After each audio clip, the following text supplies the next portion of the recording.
It's 12 noon in London, 7 a.m. in Philadelphia, and around the world it's time for Live Aid. They called it the greatest show on earth.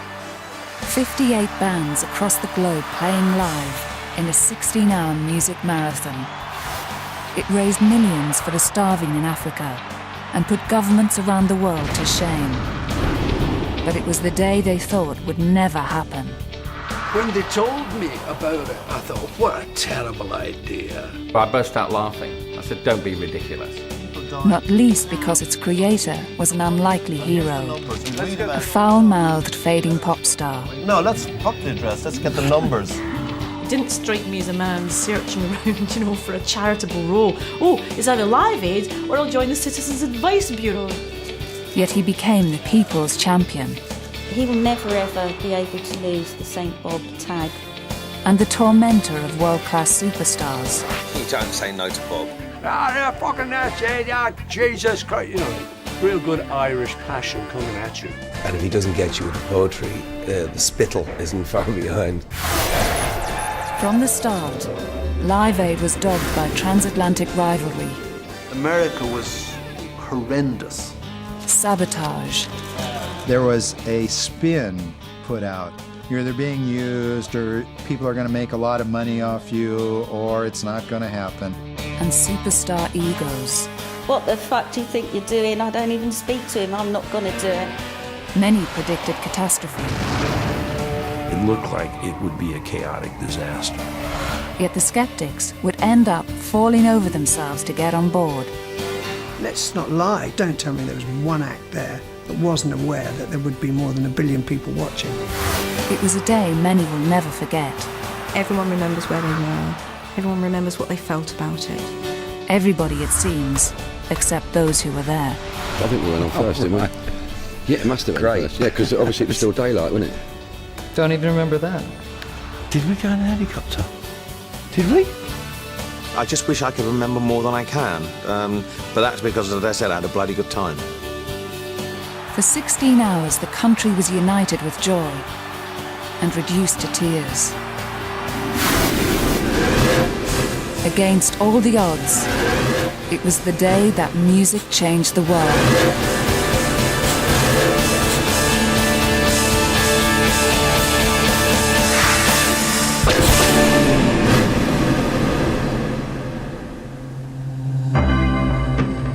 December 1984, and a now familiar anthem was taking Britain by storm.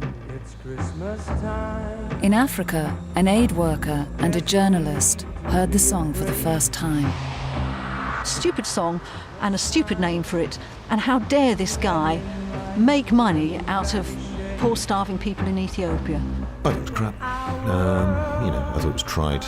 I just thought, what a load of drug-taking, cocaine-snorting, bonking pop singers got to do with all this. They're just doing it for their careers. The whole thing is bollocks, really.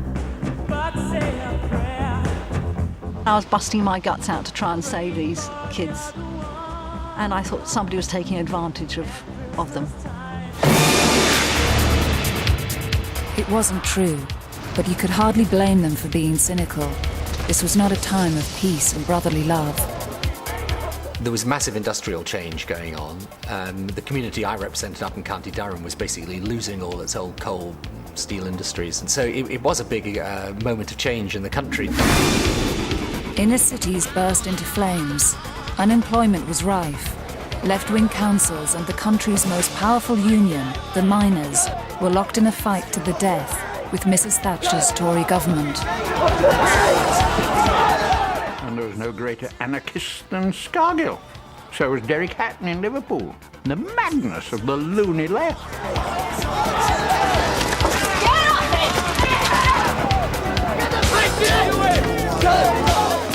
Arthur Scargill, for me, became a tune-out human being. If he came onto the TV, I just turned it off.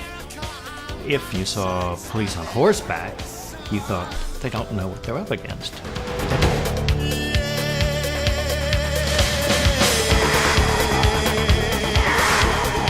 As far as the black community were concerned, we definitely felt that we were not a part of Thatcher's New Britain. We certainly got a sense that it was okay to be racist. There seemed to be violence everywhere. And in football, we had, of course, the violence, the football fans, that the whole country was on edge and everybody's, you know, knocking hell out of each other. But some were doing very nicely out of Mrs. Thatcher. In the cocooned world of pop, it was limos, larger-than-life hair, and loads of money. The weird thing about Mrs. Thatcher was that even though we hated her, we were all getting rich because of her. I was earning lots of money. That was the time. It was the heart of Thatcherism. Those few years, there was a lot of me going on, and money was king.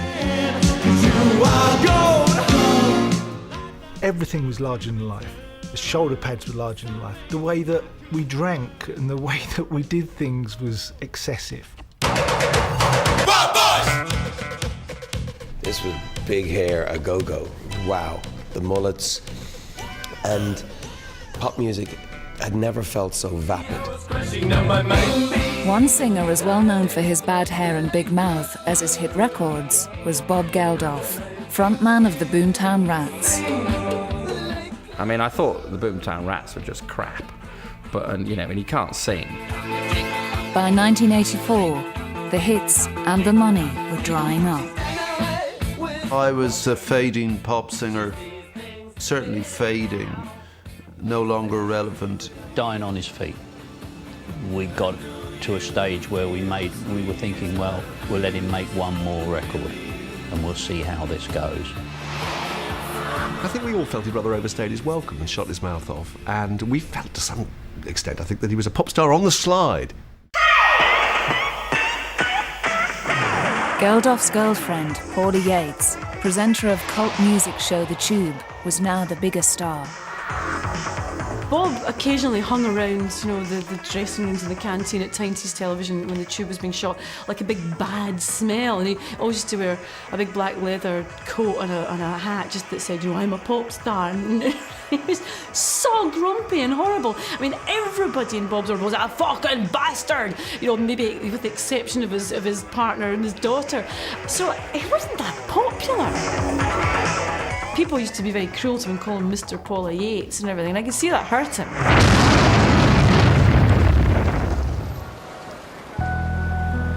But one autumn evening, Bob Geldof's life was about to change. October makes me miserable anyway.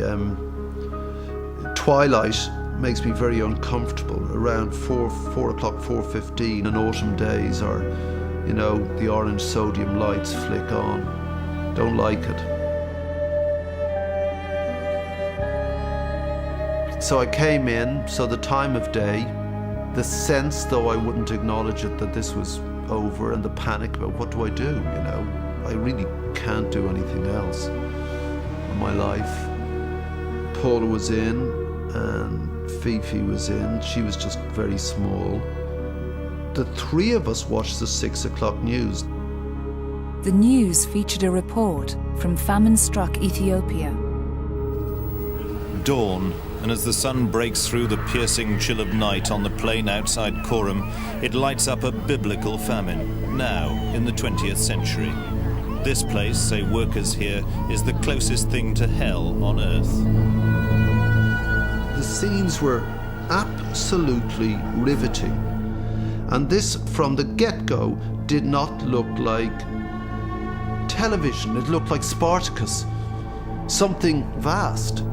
And it was grey, these grey wraiths moving in this grey moonscape. And the camera was pitiless. It was like a cyclops just there. It would not let you off the hook. The Red Cross have picked out 500 mothers and children out of the thousands and are treating them in an improvised shelter. It's run by an Anglo-Swiss nurse from Hertfordshire. She has to choose who amongst the hundreds who camp outside should be let in, which babies will be saved.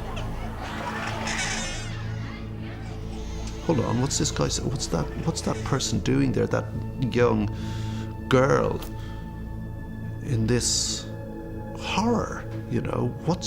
Why does she have to decide who lives and dies? I feel terrible because it's sending them to a certain death. It's terrible. I can take just what we can. 21 years on, the same nurse recalls her dilemma. I tried to look at every child, but not stopping too much, because if you stop too much, they just used to throw the child at you, or, plead too much, and that was heartbreaking for me. I think I marked their forehead or their hand with a piece of charcoal, the ones we took in, and we didn't take the worst ones, because the worst ones we knew they would die. But making that decision day after day, does that do anything too? Yes, of course it does. What do you expect? Yes, of course it does. It breaks my heart.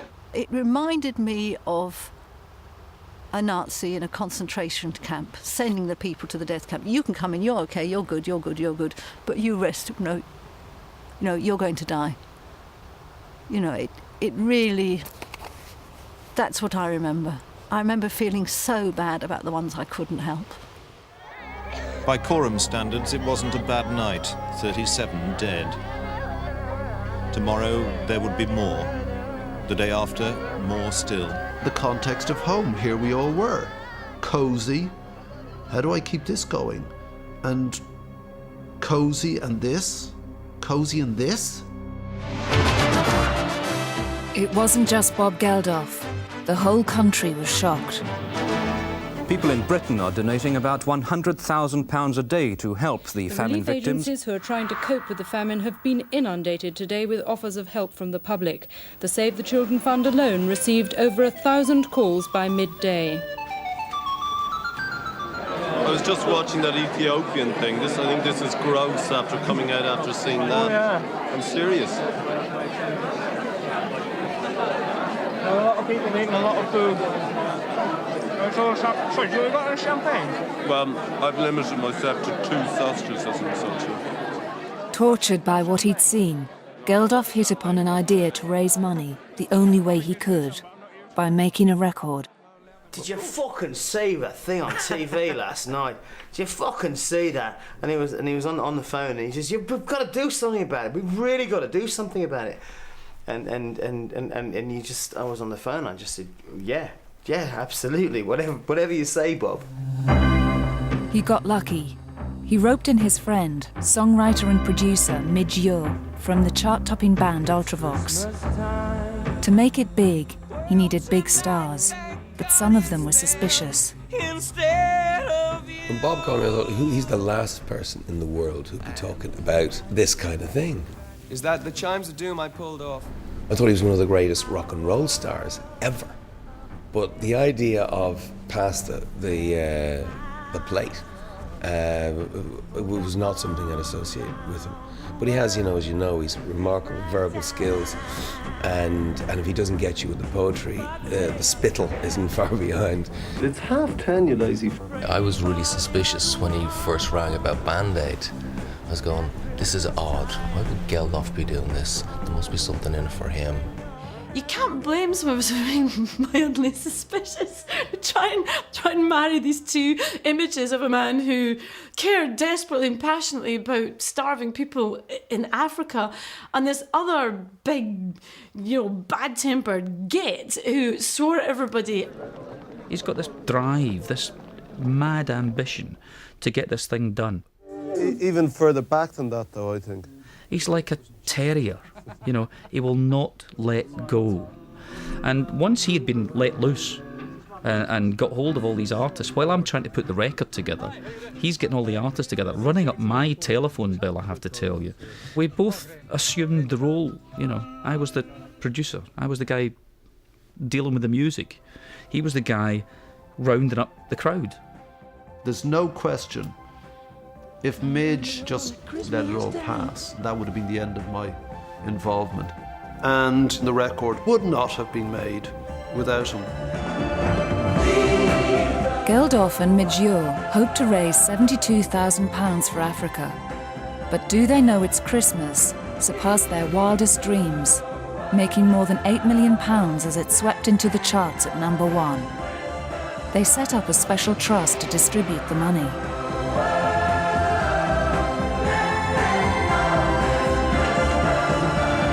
And that was it. I thought it was all over then. But it wasn't over. In fact, Geldof's journey, was only just beginning. I said to him, come out. We'll take you out there. I'll take you to where it's all happening. We'll have it all organised. Minimum number of days spent on it, but come and see it for yourself. Fuck off, he said. What they said is, look, if we're to continue with this story, the editors don't want to know. It's over for them. The only story now is Geldof being in Africa. I phoned them the next day and said, have you had a chance to rethink where you're going? Oh, fuck off. And the next day, fuck off, I would see something in the diary, in the newspaper, Bob Geldof collecting money from Parlophone Records or whatever it was. Go along, Bob, fuck off, and went on like this. While Geldof stalled, resentment about the Band-Aid Trust was gathering in unexpected quarters. One of the surprising sources was the other charities. They saw us as a threat. They were very concerned that money which came to us was not going to go to them. And I said to Bob, it will be essential that you can demonstrate to the press and to the public who've given you all this money that you know the money's been well spent. And the only real way of doing that is to go out with the first cargo load and make sure you go from London right into the camps so that you can see that all the aid is properly distributed. Geldof was wavering, but there was one sticking point. Then Bob came on to me in the office and said, I'm thinking about this, but you know there'll be no fucking pictures of me with dead babies. Because that would, that's why I wanted him there. Not dead babies, but I wanted him there to show what was happening. I wanted him, beside a baby who was stick thin and stuff like that. Anyway, and I won't be going unless I get that promise from you. You are a dirty dealing. You're the man that ruins people's lives. You are not going to fucking ruin my life, because I've got to make a living after this. I'm not a rich man. I don't have any money, but if I'm seen milking this for me, I am finished. He's not a missionary. He's not a charity person. It's not his world at all. And he really was very frightened of what he would see, and he didn't want to go. It's Christmas in Ethiopia, and the arrival of the pop star's flight from London was the focus of considerable curiosity. A reluctant Geldof agreed to go on a whistle-stop tour of Ethiopia. The 9-day trip would take him to refugee centres and feeding camps in the areas worst hit by the famine. For the rock star, life was about to change, forever. This scruffy git turned up with a pair of plimsolls, dirty pair of trousers, and I think it was the usual stripy jacket and tatty shirt, looking unwashed, with his bag slung over his shoulder, load of newspapers, and making some comment about a load of fucking journalists. He was absolutely emphatic that this was not going to be a publicity tour as it could easily have been. That led to... Certainly the photographers were very worried about this, because why were they there except to do precisely what Bob said he wasn't going to do? The ultimate thing you can photograph as a photographer is life and death. And suddenly here was this opportunity of going to a country to cover a major story where people were dying. And as a photographer, that is one of the ultimate things you can cover. And I don't care what anybody says, but you get a buzz out of that, knowing that you're going to be confronted with seeing death.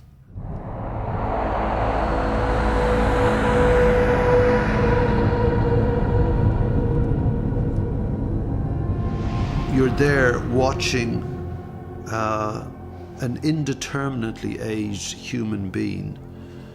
It looked like it was 2 years old, but it probably was 5 or 6 or 7, a huge distended head and eyes, saucer eyes, and flies settling on the mucus of the eyes, and they couldn't stand up, and they were listless in their mother or father's arms, and all they had to give them was a few grains of unhusked wheat, and they'd eat that, and it would be like razors in their stomach, so the child would begin to void its stomach, as well as not just the contents of the stomach. Pick up the baby, Bob. He didn't stand any nonsense. He said, if you do that, he said, you're out, I won't talk to you. So we had to obey that directive to get cooperation with him. And I do remember filming him at one point when we were in Coram, and we were looking at the refugee camp, and he knew the cameras were behind him, and he was just staring in some shock at the scenes that he was seeing, and aware too that we were behind, and he suddenly turned away and expressed for the first time during that whole trip how upset he was. But he never went near to the kids. He didn't pick them up in our presence. For the man who once said he wanted to get rich, famous and laid, this new life was mind-blowing. You arrive at somewhere and you look out the window and there's a guard of honour. And you're going, stop this, And they all line up and they're all there, the lads are snapping to attention. So what do you do? I mean, literally, what do you do? What are you supposed to do when there's a guard of honour? So I find myself in this bizarre situation of remembering newsreels of Prince Charles or the Duke of Edinburgh, somebody looking at a guard of honour. I'll do that. I saw that in a newsreel. So you go along, you're looking at these guys who are looking at you, like these 18-year-old soldiers. They're looking, look at this scruffy cunt. Look at his filthy clothes, Look at the bags on him. He hasn't shaved for a week. And look at his stupid shoes. And I'm here presenting arms to this twat. But I've got to go along, and I wink at a couple of them, and they're kind of going, and next minute there's the minister or the general beside him coming along like this, and I'm going,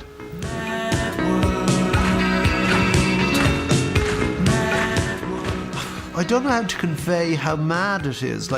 I'm suddenly in this mad world, so unlike anything I've ever experienced. What am I doing here? Geldof visited the remote village of Mekelle in Tigray. The area was swamped by tens of thousands of refugees fleeing the war in the north. On average, 40 people died from starvation every day. We looked across this vast plain and it was just covered with tent after tent, wigwam-type tents. And we were told there were over 100,000 people that had moved onto this plain that were dying, and they didn't have the food there to feed them. They just didn't have it, and they were just going to die. And it was all kind of in a beige colour. You just couldn't take it in.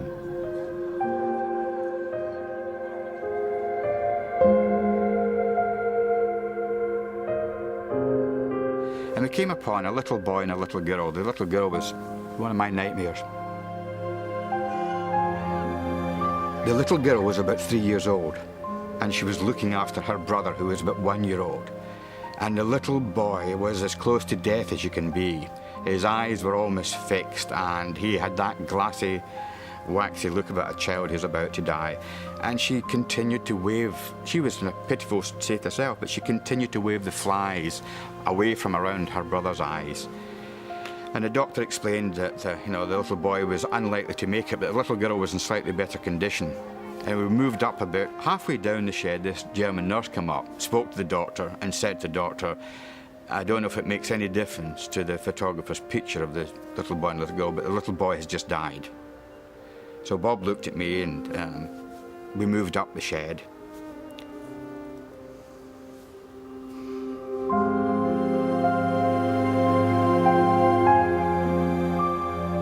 At the top of the shed, this nurse approached us again and said to the doctor, I don't know if it's going to affect your picture, but the little girl has now died. Anyway, Bob continued to talk to the doctor, and I left. And he came, found me. I'd gone behind this truck that was parked up nearby, and I'd been sick, and it was an accumulation, but there was something just dreadful about it. And two of us, sorry.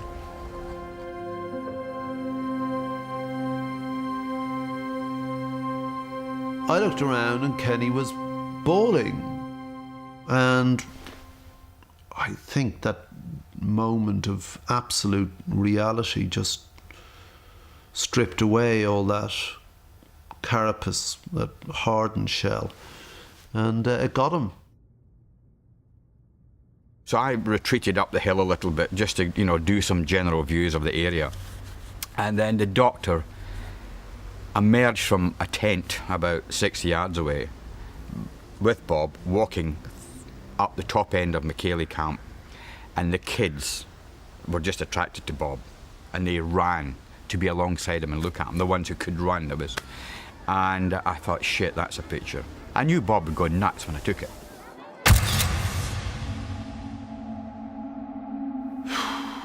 I just let it happen because I thought that would be real, because suddenly he'd stop being, come on, Bob, you know, we got... And suddenly there was no asking, there was no nothing. It just seemed the most natural thing in the world that this human being would take this picture. And I think that's the one and only picture. The grueling schedule involved meetings with Ethiopian officials who didn't know what to make of the scruffy pop star. You'd meet some kind of government official, and that was always, I suppose, not for me to say, but possibly better groomed than Geldof was. And there were one or two occasions when the ministers would come over and sort of their hands outstretched to greet me, and I'm saying, no, it's not me, it's the tramp standing there. But the dishevelled visitor tried to clean up his sartorial act for a face-to-face meeting with the Ethiopian ruler. He knocked on my door at the Hilton Hotel that morning and said, Chris, he said, please, have you got another pair of shoes I can borrow? And I said, well, what do you want the shoes for? He said, well, just have a look at the state of mine. And I said, yeah, I know they're pretty awful, but you must have other shoes. And he said, no, he said, the only shoes I've got are carpet slippers. So I said, well, you know, this is obviously what you got to do, Bob. Put the carpet slippers on. And he said, you bastard. He said, I know why you want me to put carpet slippers on. He said, you're going to film it, aren't you? Bob Geldof's own feet seemed rather vulnerable. He wore carpet slippers, his shoes having fallen apart. I didn't want to meet these guys anyway. We could have been out in the field. Reports could have been going back to the UK. I could have been talking to the people working on the ground. I could have been getting... Said I had to do this bollocks. I didn't ask for it. And we were all starving, and, you know, and I think food showed up, and I was pacing, and I was getting more and more worried about the meeting. Two, that we were there at all, and some geezer showed up. Bob just stood there and went, and how dare you keep us fucking waiting while all these people are starving and we're not even seeing the president. We're seeing, you know, the dog's body, as it were, you know. Okay. So I'd meet the president, I'd get out my amnesty report, because I always had the amnesty report. He is a thug. He murders 60 people a day, he tortures them. So I'd say, says here that you torture people, you know, because it's quite interesting, frankly, meeting a murderer and a torturer. I thought, this guy's a prize cunt, so I just said, you know, I think you're a cunt. I wonder how the translator put that into Amharic. The interpreter had stopped interpreting. You just thought, yes. I was eating peanuts at the time. I thought, I better eat a lot of these, because when you have a jail here, they don't feed you very regularly. And I thought, God, we're in trouble. Luckily for Geldof and his party, the insult was apparently lost in translation, and the trip was drawing to a close. I'd spent the money. I'd lived up to my responsibility by going there, and the crews following me, and that reported back to the Band-Aid generation, if you like. Here you are, here's the people who will benefit from your largesse. Here's how it's been done. This is what's happening now. Thank you, everyone. Goodbye. But Geldof was about to embark on the next phase of his strange journey. In Ethiopia, an acute shortage of transport is still hampering the distribution of food aid, and while the supplies lie in the port, they're at the mercy of the weather. It wasn't moving because a cartel operated in the docks of trucks, and they were charging a ridiculous price to shift the food. And I said to someone, well, you know, there should be an alternative fleet of trucks. And they said, there isn't one. How much does that cost? About £3.5 million. Geldof left Ethiopia, haunted by the images of the past 9 days.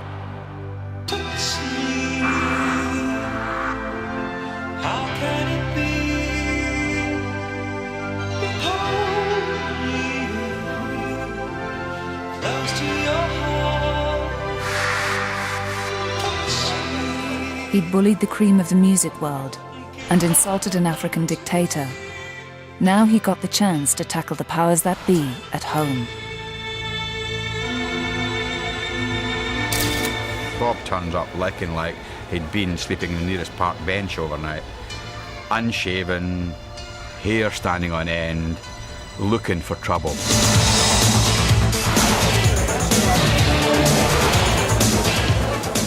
Bob, before anyone could get to him to ask him why he was there, strode across the hall, and I was with him, and I said, Mrs. Thatcher, there's someone I think you'd like to meet, Bob Geldof. And she said, ah. And she said, how do you do? You know, and all this sort of thing. And I said, I mean, at the moment you've got a problem with the butter mountain. You don't know how to dispose of it. To sell to the Russians is the cheapest way. I'm sorry, but butter doesn't do very much good in Africa. Well, butter oil actually does. It is one of the major supplementary oil, foods. if you can get it. But it is a byproduct of butter. I was pressed up very close to her. So she's quite small and I'm relatively tall, so I was looking down and she sort of had to go like this.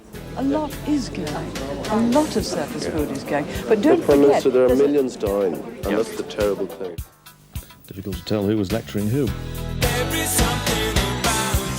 Geldof became the people's champion. Suddenly I was this figure, which sort of hadn't sunk in really yet. And it was seen as a big confrontation with the Prime Minister. One of these great moments when Maggie, the great, wonderful Maggie Thatcher, was brought down to that size because she was wrong. That's what he did so brilliantly. He just stood up and said, this is wrong. And still today, it's like, you know, moments cab drivers remember. I'll remember that time you told the fucking that to fuck off. God me, I'll fucking remember that. Well, I didn't. At a time of great political change, the punk and the Prime Minister had more in common than anyone realised. She lashed out with her handbag at every institution she saw: the monarchy, the old Tory party, the old Labour Party, the trade unions. She was a punk. Back then, it wasn't exactly cool to support Mrs. Thatcher. Highest standard of living ever. Highest output. Highest investment. Highest retail sales. Highest ownership of houses. Please, will you remember that sometime?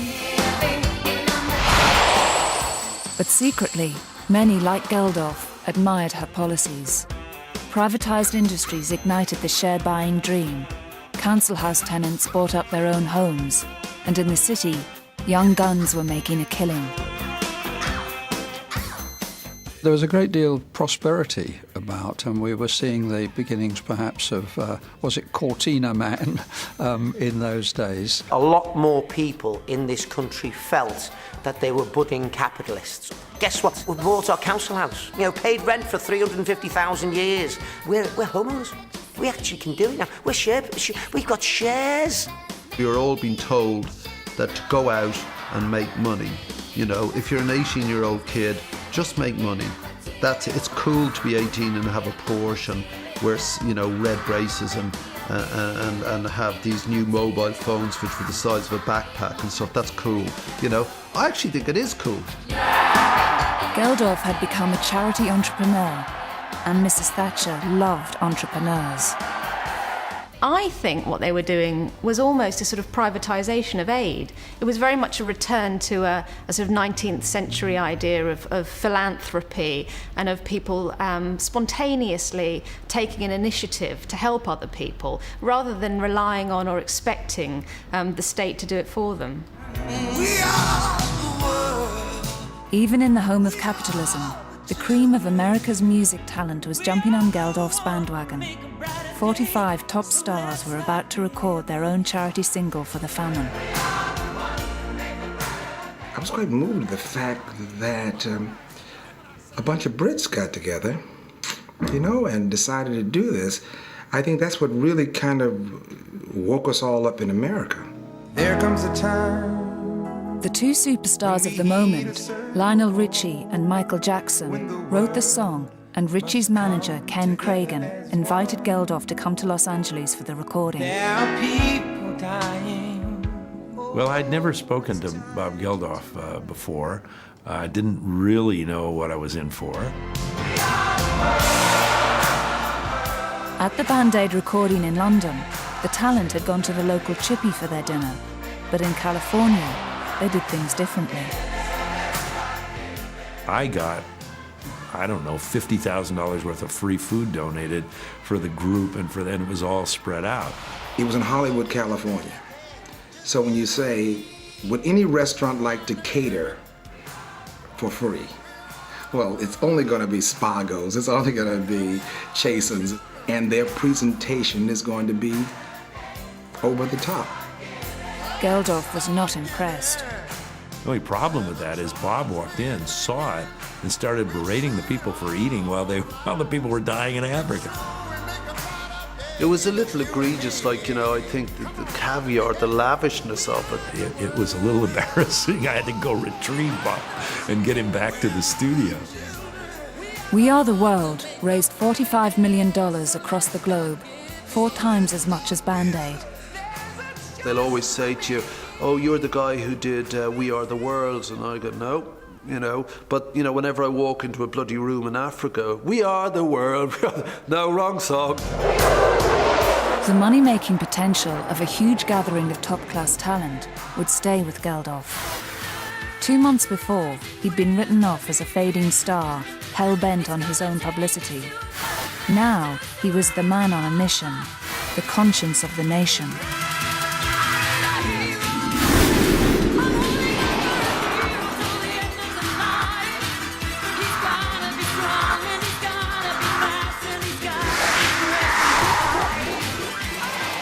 They started to call him Saint Bob.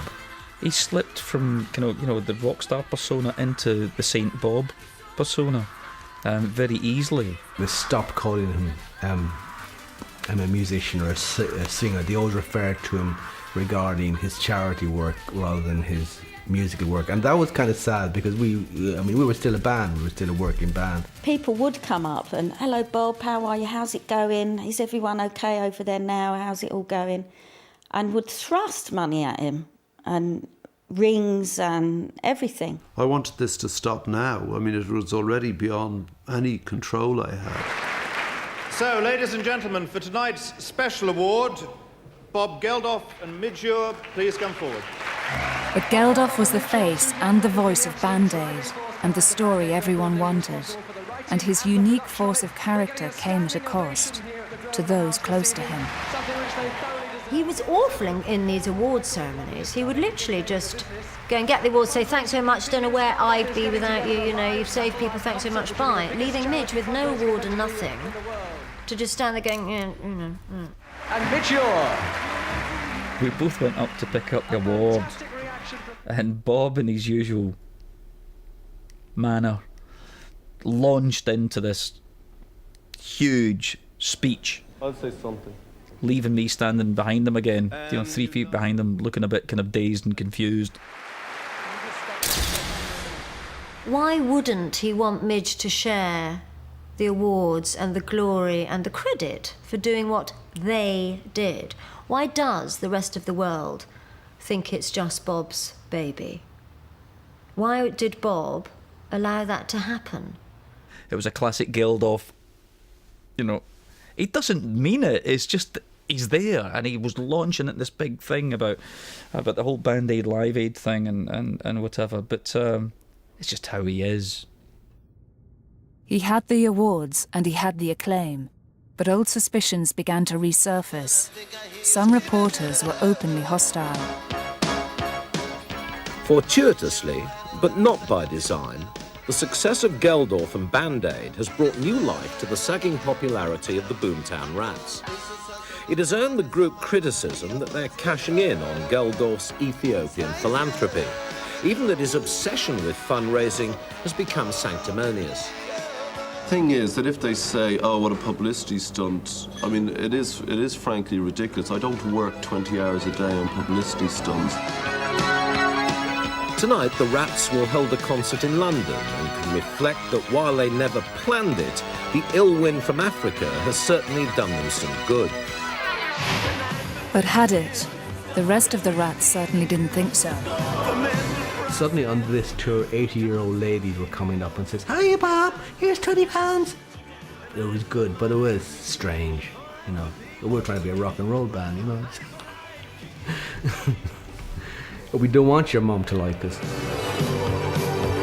That tour was wildly different because the old buckets would have gone around, or they were at the exits. So, like, you know, we come in and everyone's job. I mean, so I promise you, in the band, we'd have to divvy up the buckets and count the money. The Band-Aid buckets raised £50,000, much more than the band was making on its record sales.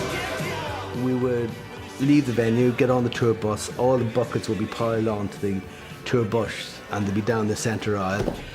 And rather than the usual sort of rock and roll like Jack Daniels and telling wild stories, we'd all be there counting. That's another £500. You count the coins, and the whole band would be sitting there till about 2 o'clock in the morning, counting all this money. And this would happen every night. Pathetic, you know. Where were the babes? You know, why didn't they count them? You know, didn't happen. I was a Boomtown Rats fan. Yeah, I really, really liked them as a band. And in fact, I saw the Boomtown Rats at university and was annoyed at how many thousands of people wanted to get in to see them because I had been a fan. But of course, people were there to worship at the shrine of St. Bob, and rightly so. Rightly so, he'd done such an incredible thing. But I was annoyed because I'd been there at the beginning. It was the end of the road for the Rats, and Geldof bowed to the inevitable. Since his visit there, Ethiopia had never been far from his thoughts. Now he had a brainwave. Bob came in one day and said, look, we have to break this trucking cartel, but we haven't got enough money. And we all kind of went, oh, okay. He said, I've got this idea. We were going to do a concert. Now, Bob, in his way, this wasn't a consultation with the trustees. This was a statement of fact. This was going to happen. And I think we all were scared. We all sat there kind of going, huh? But Geldof couldn't do it alone. He needed someone as bolshy as himself to get the job done. Harvey Goldsmith was the biggest promoter of the day. What's more, this tough music industry bruiser had the mouth to match Geldof's own. I actually basically told him to fuck off at first because I just thought he was being ridiculous. I mean, he actually did say, you're fucking mad. But Geldof wouldn't take no for an answer. The phone rang, and there he was, saying, got to see you today, got to get this concert together. And I said, I'm just unpacking, I've just got off the plane from China, I don't know where I am, let's talk tomorrow. Got in the office, I think I've been there about 6 minutes, phone rang, Bob again. I said, okay, let's meet.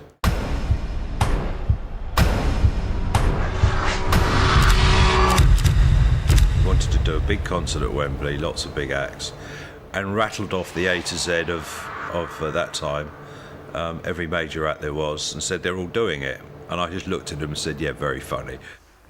And he says, what do you mean, one concert, two continents? Why do you do that? Basically, everything he said he wanted to do, I said, you can't.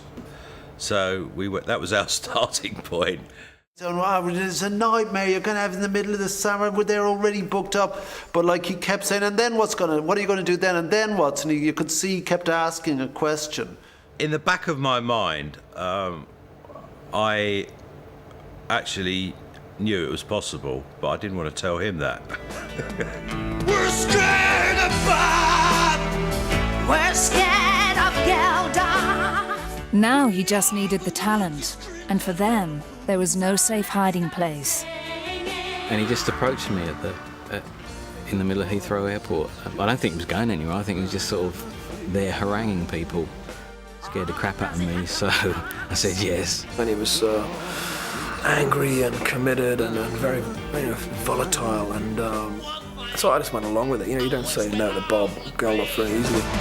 We're scared of Bob. What did you say to Bob? No? Do you know anyone that said no to Bob? You don't say no to Bob. I thought it was such a great idea that, of course, I said yes immediately. But not everyone saw it as a golden opportunity. When he said to me what he was trying to do, I burst out laughing. I said, don't be ridiculous. I must admit, when they told me about it, I thought, what a terrible idea. I thought, God, a big gathering of all those whalers, and it was the 80s, remember, there was so much crap around. I thought, oh God, it'll be all them, you know, all pouncing around in their white trousers. So you'd say, oh, well, it's in July sometime, not quite sure where it's going to be. Don't know if it'll be on the telly. And by the way, you can only probably play for about 20 minutes. You won't get a contract, but we want you on the TV. And you have to pay for it all yourselves. And it was like, fuck off. And as if that wasn't enough, Geldof was to boldly go where no man or television station had gone before. An all-day transatlantic live TV extravaganza when satellite technology was still in its infancy.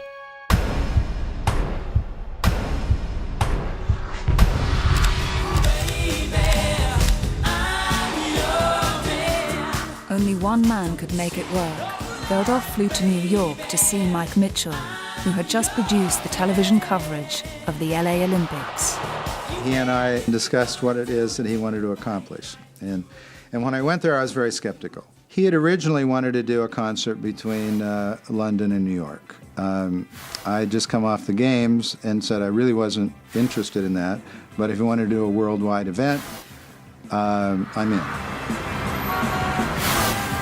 They called it the Global Jukebox, and it was getting bigger by the minute. Wembley would start at noon. America would join in 5 hours later. The shows would be beamed all around the world via satellite, with other countries joining in. It was a round-the-clock operation. I took my little house and we moved in desks and we ordered more telephone lines and we simply just worked out of that house for the show. And I couldn't even go to the bathroom during the day. That's how bad it was. America was the leading expert in the satellite technology that Geldof needed for the Global Jukebox. So everything hinged on getting the American show right. Harvey Goldsmith pinned his hopes on the legendary West Coast promoter, Bill Graham. Bill Graham was an irascible, angry, difficult control freak. And you either did it his way or you didn't. He also was an amazingly creative guy, and he really put music on the map in America. You know, Bill was an imposing figure. He always ruled by intimidation. He was as tough promoter as has ever been produced on the history of the planet, I would imagine. You know, he was a bad motherfucker. Graham's sidekick and fall guy was fellow promoter Larry Magid. Everything about Bill was drama. You knew that there was going to be a timed explosion at some point, and it became part of the ritual with Bill. So far, Geldof and Goldsmith had few stars on board, no venue in America, or even at that point a broadcaster in either country. All they had was the bluff of Bob. And then they could say, great, we took part in the biggest TV broadcast ever, now f*** off. One of the very early impossibilities that Bob threw at me was that he wanted to put this out on TV. And he then said, I want the whole concert on TV. And I said, that ain't going to happen.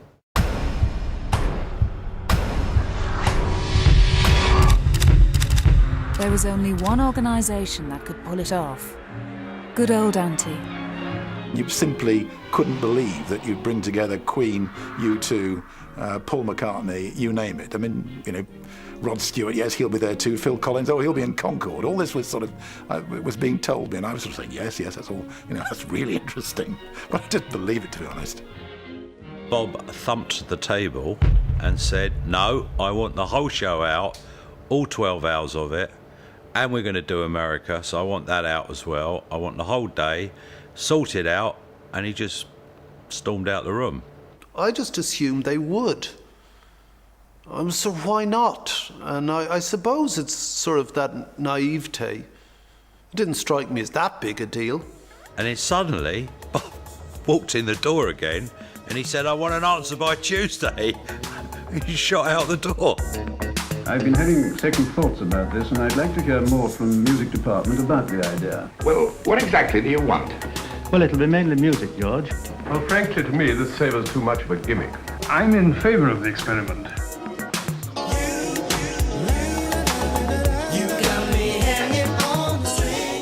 For 2 weeks, Geldof and Goldsmith held their breath.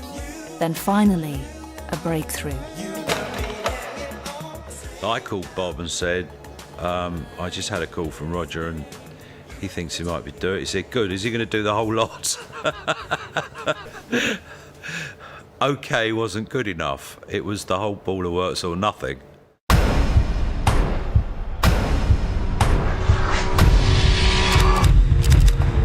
With only 6 weeks to go before transmission, the news was broken to BBC staff.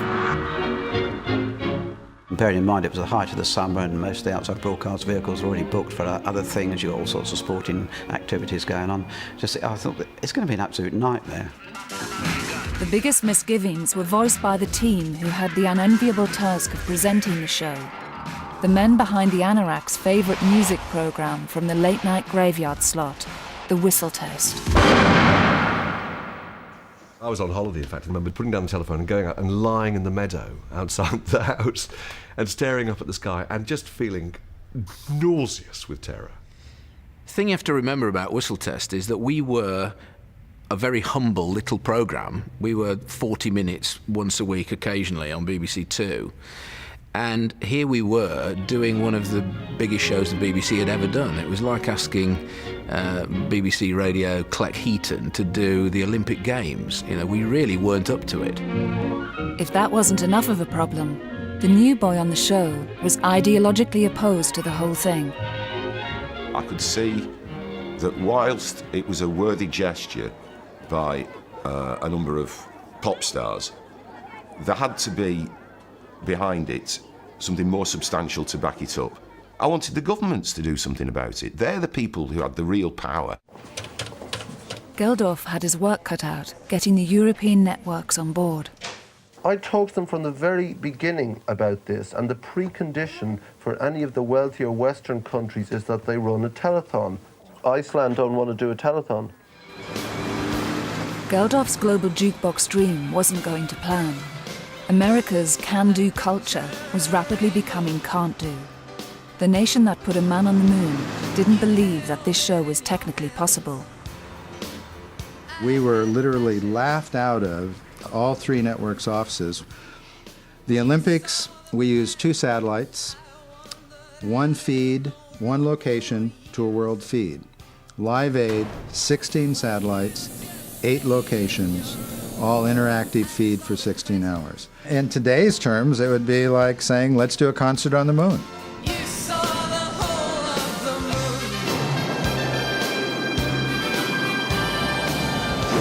After weeks of wrangling, ABC finally agreed to broadcast not the whole day, but a 3-hour special with Philadelphia as the American venue.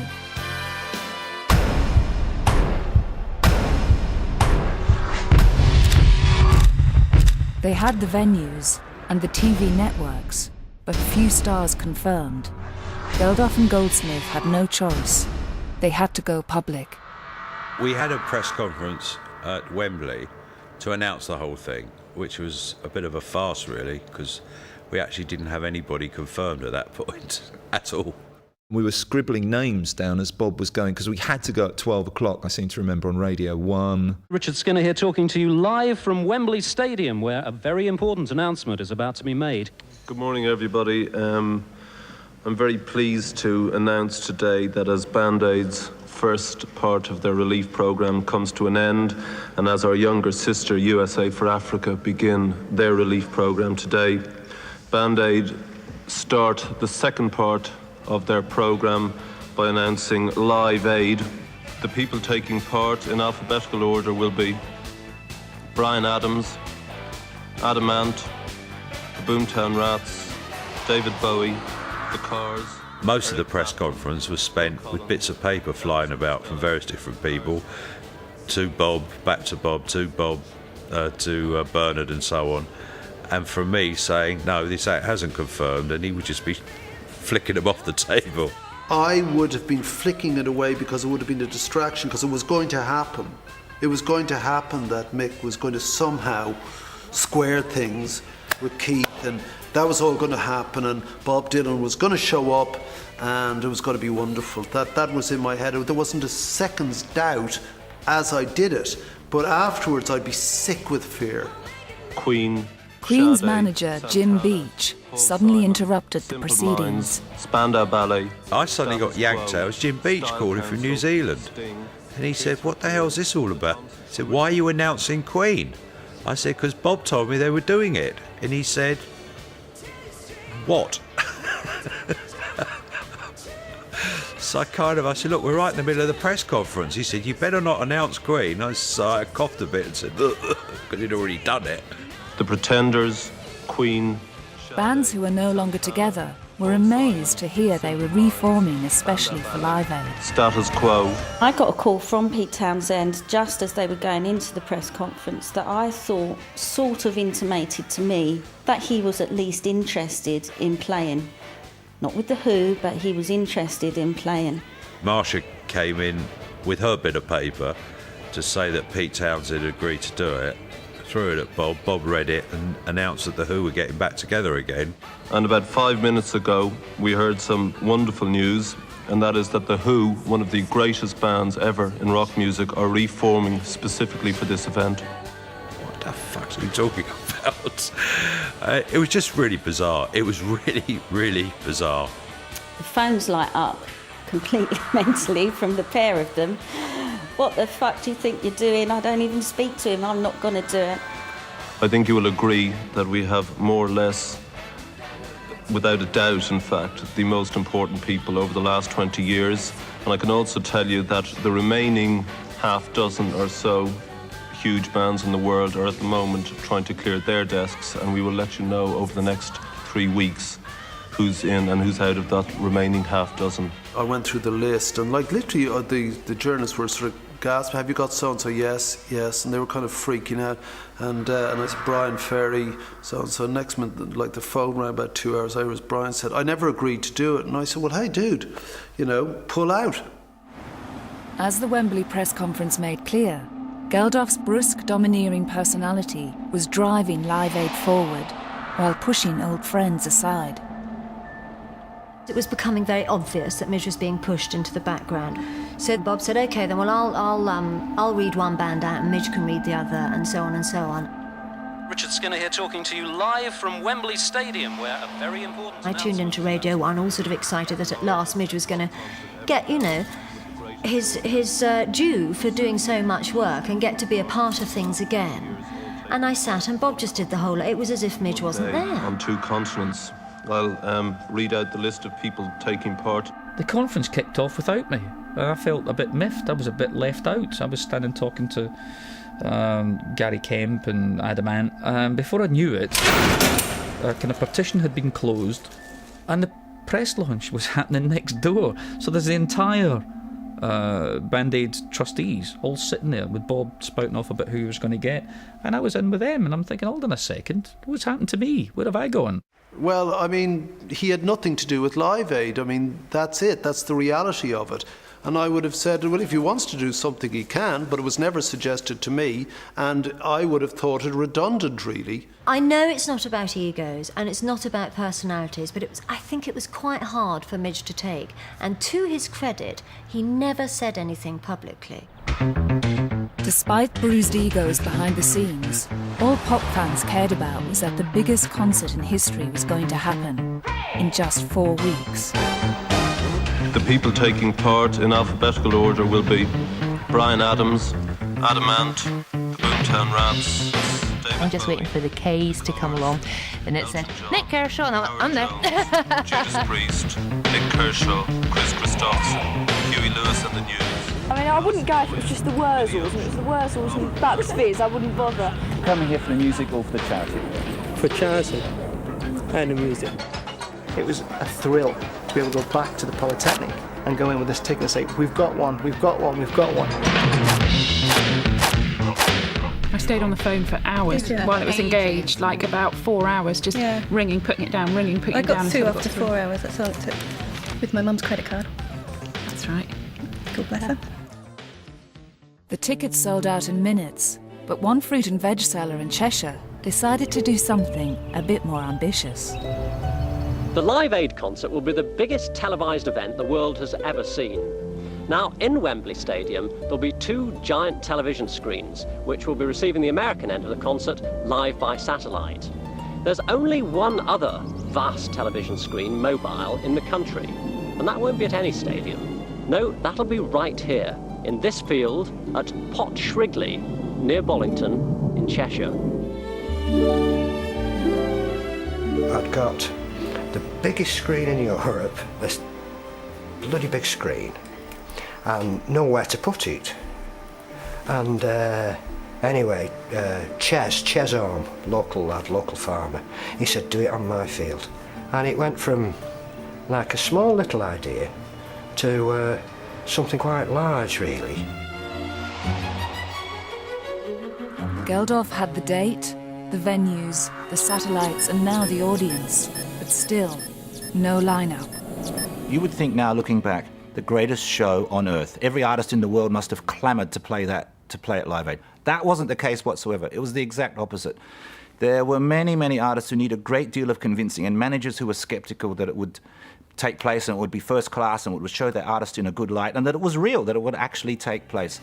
And so Bob would use bluff and bluster and outright porky pies. He'd phone one artist, for example, he'd phone Elton and say, Queen and Bowie are in. And then he'd phone Bowie and say, Elton and Queen are in. And they weren't in. He was making it up.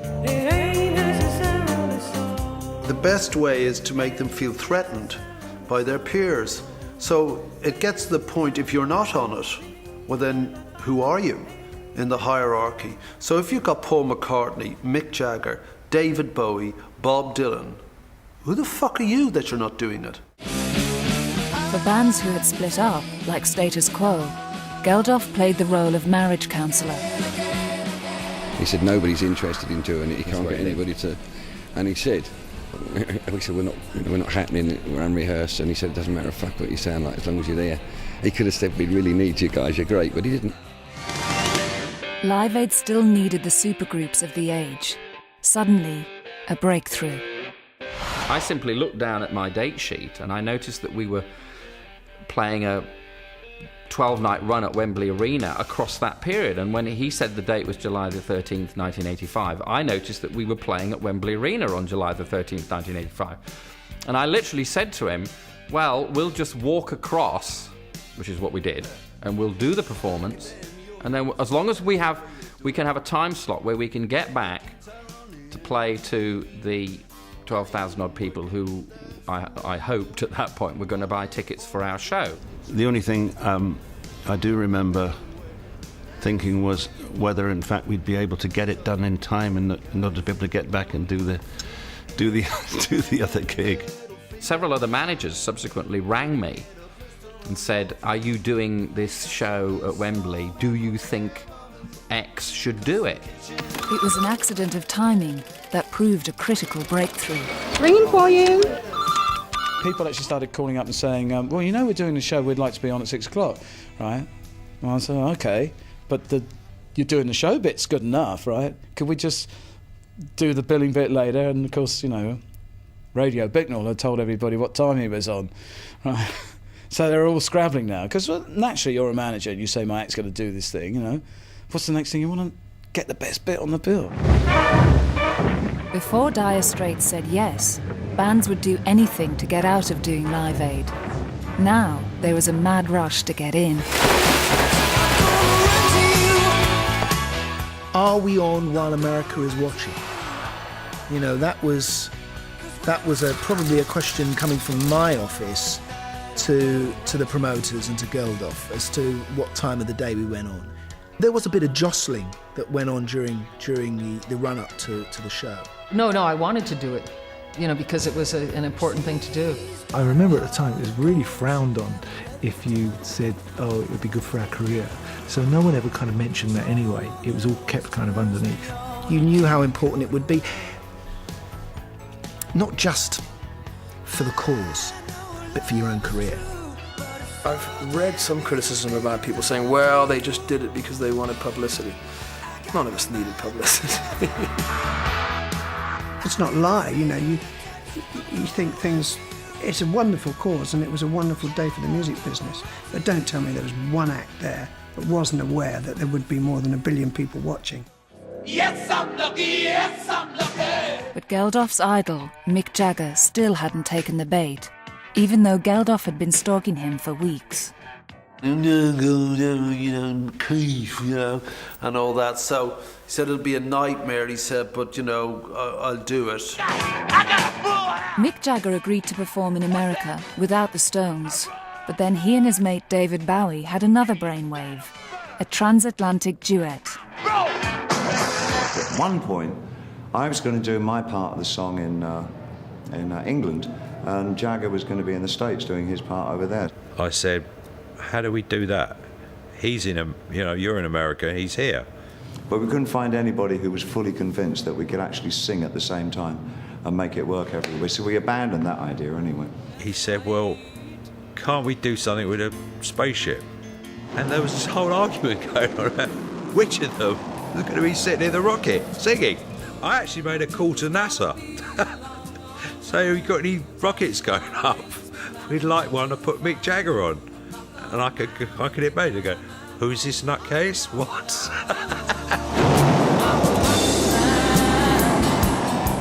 The space shuttle was abandoned in favour of something more down to earth.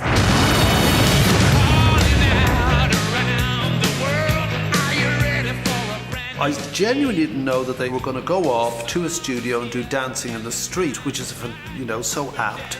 And then knocked off a video, which is hilarious. These two sort of old queens trying to out-camp each other, really. And it went to #1 and the money came to us. As the cast list got longer, the tabloids lapped up every detail. But the serious music fans' Bible remained more po-faced.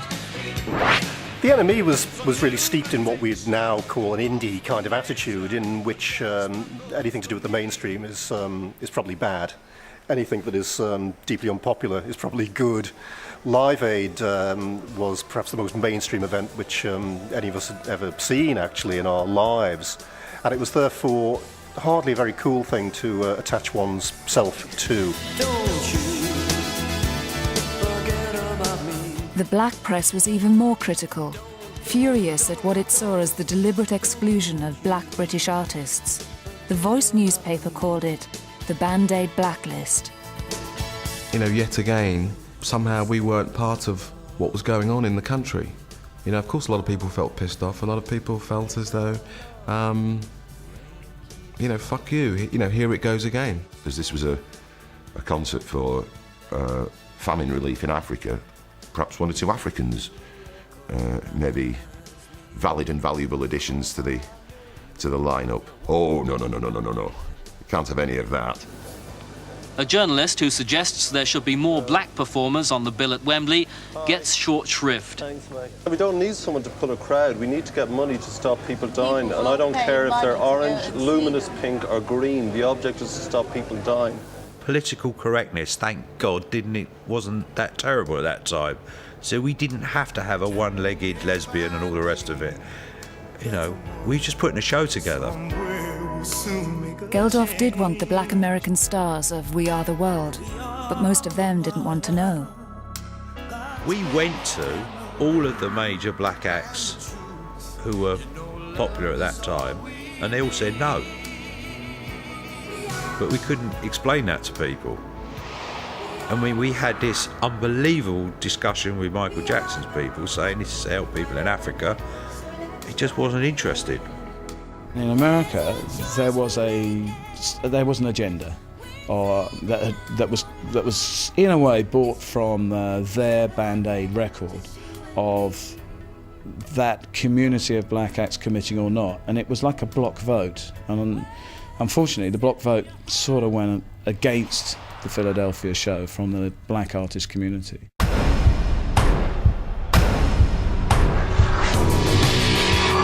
The Wembley concert was finally falling into place, but the all-important American end was falling apart. After lunch, bad news. Promoter Harvey Goldsmith has received a 4-foot-long telex from the American organisers of the Philadelphia concert. With just 3 weeks to go, there were few confirmed acts in the American bill, and the erratic promoter Bill Graham had stopped returning Geldof's calls. America was horrendous, and I was in a complete panic. I wouldn't show it, but like I really did not sleep about America because we weren't kept in touch, and you know, and Harvey and I went there, and it was a mess. I mean, it was a mess when we went into the office, and Bill Graham was rude and superior and very distracted.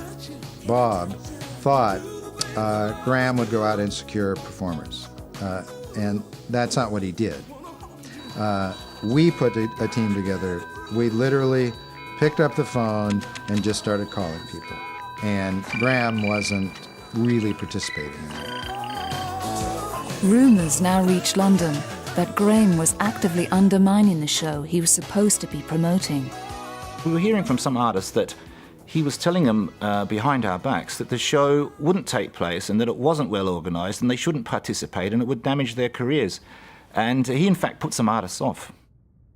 Paul Simon pulled out because of Bill Graham's behaviour, and Paul called me. I can't do it, man. I'm not on a star thing, he said, but I just can't put up with this behaviour, you know, from Graham. He's just rude and insulting. So I was going... America was rapidly slipping down the drain. Without the US show, there would be no satellite link-up and no global event. Goldsmith's sidekick, Pete Smith, was sent to America to whip Bill Graham's ass. He said, this show can't happen. And he said, do you see all those bits of paper on my desk? I said, yeah, I've been looking at those. He said, well, those are all of the artists, you know, that could play at Philadelphia, you know, the American artists. And I said, so? He said, I refuse to work with half of these people. He's quite a bullish guy, right? So me being the optimist, I said to him, well, there's a lot of bits of paper. What about the other half? And he looked at me and said, they refuse to work with me. It wasn't just the stars who had a problem with Bill Graham. His relationship with the TV producers reached crisis point. The television people would come in and they would have a little meeting with us, and it would always end in Bill yelling at them. He was doing a concert, and we were doing a television show. So there was a conflict, and his personality is such. He's theatrical, he's dramatic, and so we didn't work together well. It didn't resolve itself. They hated each other. I got custody of Bill. Geldof and Goldsmith threatened to sack Bill Graham. I was piggy in the middle. That's exactly what I was. I was right smack in the middle, and there wasn't anything to do but keep these two people from killing each other. And as if all this bad blood wasn't enough, chart-topping band Huey Lewis and the News suddenly pulled out. Mysteriously, we would get withdrawals. And that's when we dug into it and found, as I said, there were interest groups who were calling artists, actually telling them not to participate. So far, few stars from the record We Are the World had come on board. In a nutshell, they didn't want to be superseded, I don't think, USA for Africa by something they thought was in effect a Band-Aid enterprise. I wanted to unify the two. The same kind of skepticism I had about Live Aid was had by a lot of people. At the time, it looked like it would be impossible. It looked like it would be a chaotic disaster. There was a spin put out that that's what was going on. You're either being used, or people are going to make a lot of money off you, or it's not going to happen. And so there was this game played for about 4 to 5 weeks, up until literally the week or so before the event, of people in or out.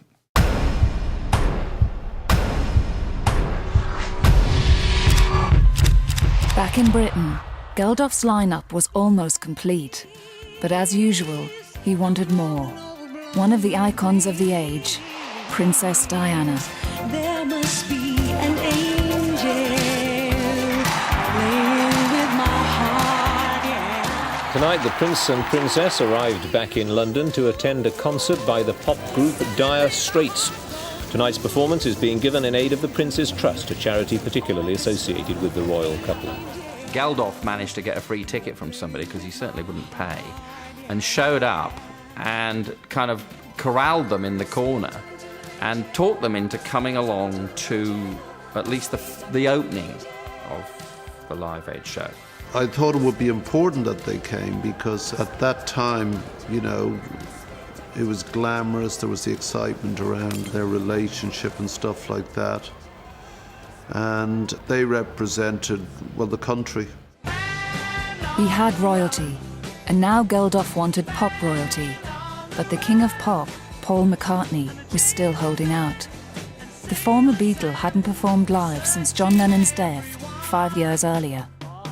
He was an artistic recluse. He hadn't played, hadn't performed anywhere. He was having his family life.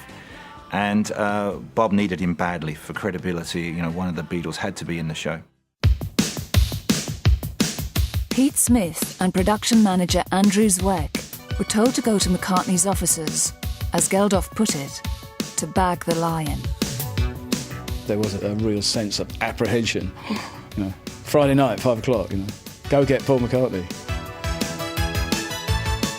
So we all marched over to the office in Soho Square, very important, to discuss how the show was going to work.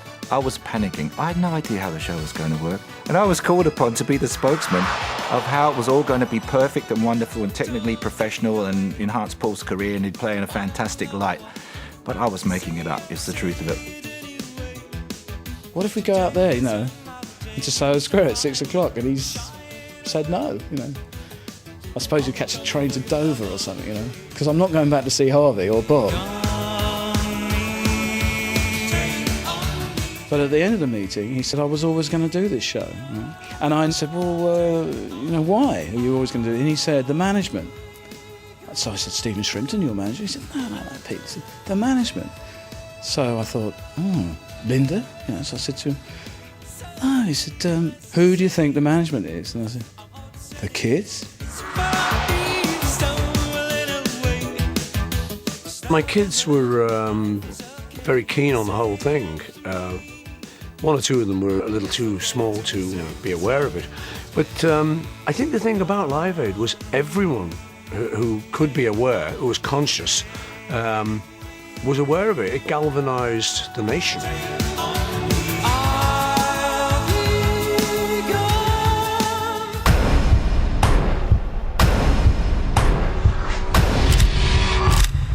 With the last act in place, Andrew Zweck was finally free to concentrate on the greatest show on earth. We sat there on the Sunday in an empty stadium, and sheer unadulterated panic set in. We had been neglecting this show, and suddenly it dawned on us how we were going to pull it off. How were we going to put on 25 bands on a strict timetable in a very limited physical space? We're out of power in this stadium. We're drawing every amp that we've got here. We're fresh out of power. This is what Wembley Stadium have come this morning. They've said our plans to light the audience and so on. There's not an amp left in the place. But can we just get more generators in? Well, I've already got 3 out there. I'm already at 3 generators. Get more, Andy, get more. I remember panicking in the very start of the week with Bob, telling him, we haven't got enough of anything. There's not enough power here. We don't have the physical size to put all the bands on. There's no room to put all the artists. We haven't got enough catering. I haven't got enough staff. Where am I going to get it? We're getting too big and spectacular. The resources are drying up. Zweck's most pressing problem was another of Geldof's brainwaves, a revolving stage. This is stage 1, 2 and 3. The reason it has to be like this is that it's unlike other pop shows. It's not when you go on, it's when you come off. Every band gets 20 minutes. We have to do that to fit in the appeal for money twice on the hour. We knew it from some industrial trade show, which had abandoned it because it didn't work. But it was this large revolving turntable, very, very heavy, very unsuited for this purpose. We were absolutely flying by the seat of our pants. Once it was installed, it kept malfunctioning and it kept sinking into the wood because of its weight.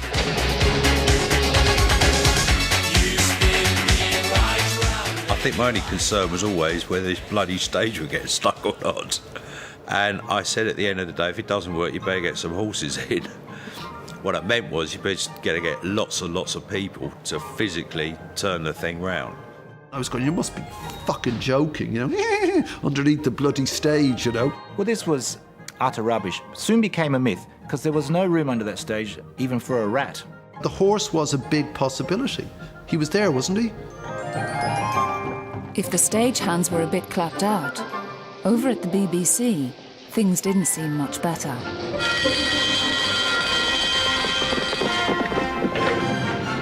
SIO, EP781. It was like the 1940s. If they'd old pipes, it would have been perfect. They had a blackboard, and they'd drawn these little dots. Now, Sat 1 will go from here, and there'd all be these guys with beards and sort of sandals writing things down. At 400, 0400, we'd be there. And it really was like that, like a war room. Give me stations bookings, please. They presented this running order, and we laughed. We burst out laughing. They said at 1702, Sade would take the stage, and at 1917, the Who would come off. And we said, this is not how the music business works. This is not rock and roll. You're not going to tell the Who they have to leave the stage. You're not going to tell these artists what to do. And we laughed at the BBC. With only days to go, America was still unravelling.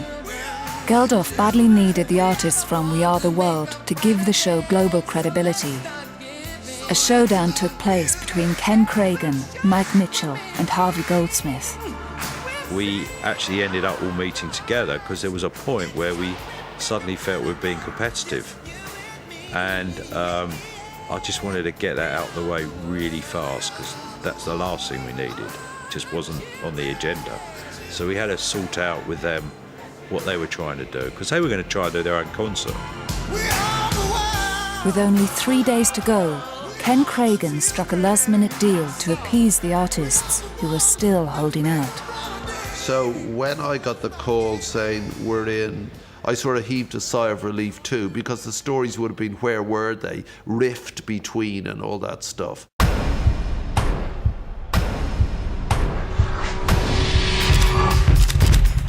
America was finally falling into place, but at Wembley, a massive row was brewing.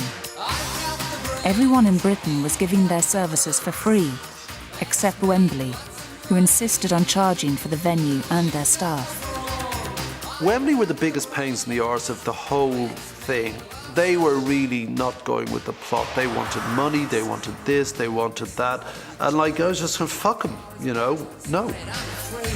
An 11th hour meeting was arranged with Wembley's deputy chairman, Jarvis Astaire. Suddenly, Bob Geldof let it rip and used a number of four-letter words. Jarvis was starting to really dig his heels in, and the more he was digging his heels in, the more Bob was swearing, and the more Jarvis was getting seriously upset. That man Geldof has just sworn at me then. And I said, so you've never met Bob before then? And he said, I'm not having it. I'm not having it in my boardroom. I was, to some extent, offended that he was in the boardroom at Wembley having a proper business meeting, and he was behaving like the wild ruffian that I thought he was in the first place. It actually got very close to blows as it happened. And I said to him, if you want to talk to me about an event at Wembley and you're here, don't use that language and don't bang on the table. And at that point, he was, it was like, I'm not having this, I'm not having this show in here, I'm not having that man in here. And we all thought it was all off again.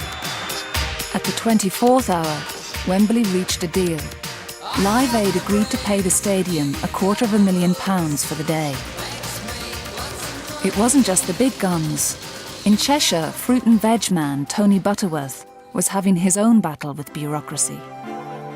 The main stumbling blocks were actually Macclesfield Borough Council, if I'm telling the truth, because they really didn't want it to be around here. They were absolutely sure that the hippie convoy was going to arrive from Stonehenge, and there's going to be dirt, dust, and other unsavoury activities.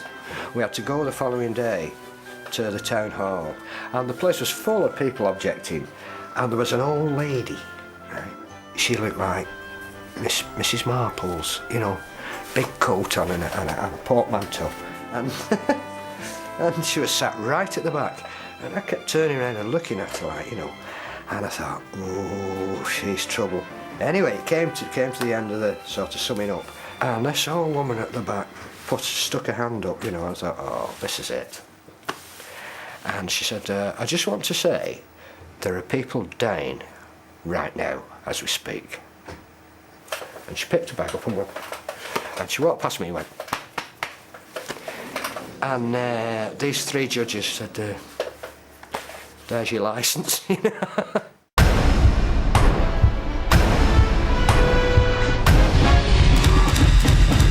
One day to go, and the stars were wheeled out onto the BBC to promote the show, while along the corridor, the foot soldiers were receiving their marching orders. We were given no guidance at all about the kind of programme that was wanted. We didn't know whether we were covering an event or participating in it.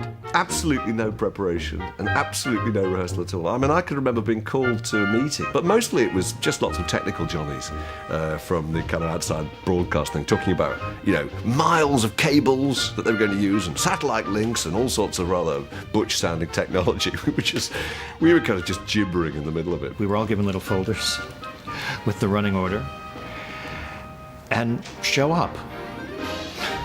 That's all you could do, show up. It was as amateur and as shambolic as that. But one man was more than relieved to see the BBC vans roll into Wembley. BBC marching with their clipboards, and they've got this running order, and they said, this is how it's going to be. It's all going to work like clockwork. We're going to interface with Philadelphia.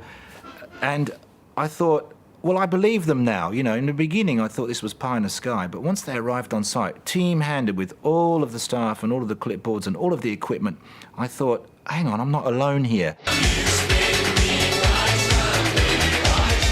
Then, the time came to try out the stage. The one dry run we got, because time was running out, it did fail, and panic set in, and then we called in volunteers. We called everybody we could find in London. Please come and help. It was completely like Keystone Cops. You had big, burly men running around with amps, getting stuck in the middle of the stage, turning, people still trying to plug out and seeing wires all crossed, things falling over. Is that the familiar face of Janice Long? Janice, how's it going? Things are going really well down here at Wembley. We've just missed... I remember having to be, well, lying basically to Terry, you know, no, it's all fine, it's all going to be hunky-dory. You could feel the panic, because there was no way that stage was going to go anywhere. We panicked, as usual. It would be a long night for Bob Geldof. At 2 o'clock in the morning, he was awoken by a phone call. U2 wanted to pull out of the show. We probably threw a wobbler because we weren't getting a sound check. That would be very like us. Yeah. I don't remember that. I do remember trouble over a sound check, yeah. Geldof, by now exhausted after weeks of sleepless nights, spat out his familiar response. Fuck 'em.